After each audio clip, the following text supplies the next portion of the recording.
جی میرا سوال علامہ صاحب سے یہ ہے کہ سنا ہے کہ امام اعظم ابو حنیفہ رحمۃ اللہ علیہ کا موقف بھی یہی تھا کہ والدین مصطفیٰ صلی اللہ علیہ وآلہ وسلم نے کلمہ نہیں پڑھا، تو اس بارے میں رہنمائی فرمائیں۔ یہ اصل میں ایک بہت بڑا مغالطہ لگا ہے لوگوں کو، جس کی وجہ سے جو عدم ایمان کے قائل ہیں وہ اس بات کی تشہیر کرنا اپنے لیے ضروری سمجھتے ہیں، جبکہ امام اعظم ابو حنیفہ رضی اللہ تعالیٰ عنہ آپ سے علماء فرماتے ہیں یہ توقع ہی نہیں کی جا سکتی۔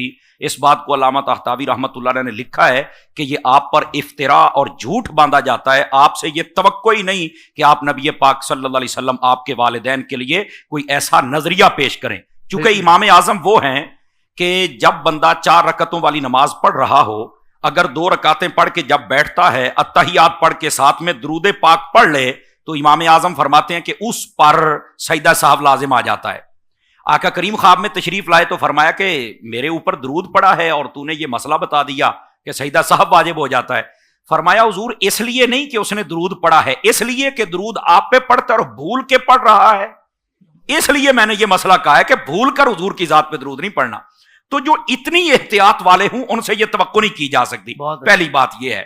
دوسری بات یہ ہے علماء اسلام نے اس بات کی تصریح فرما دی کہ امام اعظم کی جس کتاب کا ذکر کیا جاتا ہے اس کا نام ہے فقہ الاکبر، اگر اس کا اصلی نسخہ دیکھا جائے تو وہاں پر یہ جو لوگ پیش کرتے ہیں نا ماتا علی الکفر کی عبارت، وہاں پر یہ لفظ نہیں، اس کا معنی ہوتا ہے وہ دونوں یعنی حضور کے والدین کفر پہ مرے، استغفر اللہ، ایسی بات نہیں ہے۔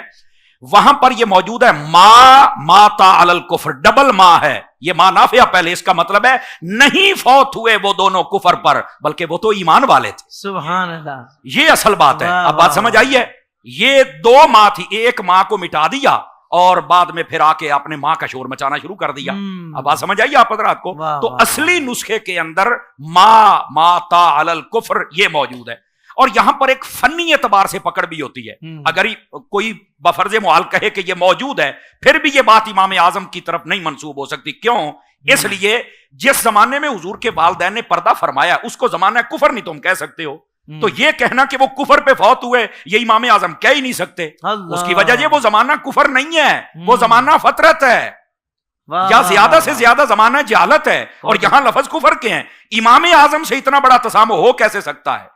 اب بات سمجھ آ رہی ہے میری بات کی؟ تو یہ اس اعتبار سے بھی غلط ہے۔ اور پھر یہاں پر ایک چوتھی بات بھی سماعت فرمائے، بعض علماء نے اس بات پر بھی تصریحات فرمائی ہیں، لکھا ہے، تحقیقات کی ہیں کہ یہ فقہ الاکبر، اور بعضوں نے کہا کہ امام شافعی، امام مالک، امام احمد بن حنبل اور ساتھ ہی امام اعظم انہوں نے اپنے ہاتھ سے کوئی اپنی کتاب نہیں لکھی جو اب تک اسی طریقے پر مارکیٹ میں موجود ہو۔